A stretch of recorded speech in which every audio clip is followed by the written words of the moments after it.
জ্বালানি তেলের মজুদ 1.5 মাস থেকে বাড়িয়ে 3 মাসে নিতে চায় সরকার। সেজন্য আসছে নতুন প্রকল্প।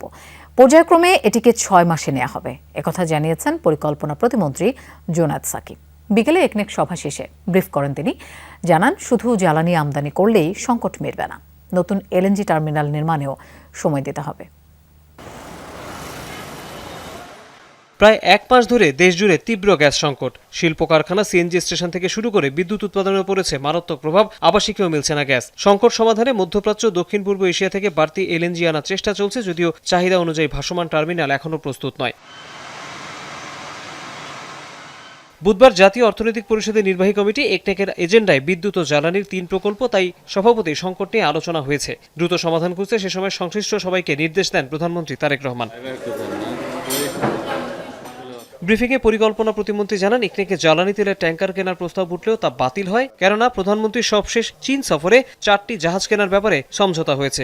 সাম্প্রতিক যে সংকটটা সৃষ্টি হয়েছিল, এটা কতগুলো বয়লারের ত্রুটির কারণে, সেগুলো ইতিমধ্যেই মেরামত সম্পন্ন হয়েছে এবং আমরা পরিস্থিতি এখানে মোটামুটিভাবে একটা সহনীয় জায়গায় চলে আসছে, যেটাতে আমরা আগে 1 মাস আগেও ছিলাম।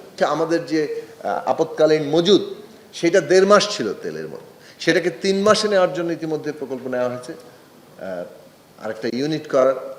এ সময় বিভিন্ন মন্ত্রণালয়ের একই ধাঁচের প্রকল্প আনা নিয়ে প্রশ্ন করেন সাংবাদিকরা। জবাবে প্রতিমন্ত্রী জানান, গুচ্ছ হিসেবে সব উদ্যোগকে এক করা হচ্ছে। ধরুন, একটা মন্ত্রণালয়ে 300টি প্রকল্প আছে, কিন্তু স্থানীয় সরকার মন্ত্রণালয়ে 300-এর উপরে প্রকল্প আছে, সবুজ পাতা এবং চলমান প্রকল্প আপনি মিলিয়ে নিলে।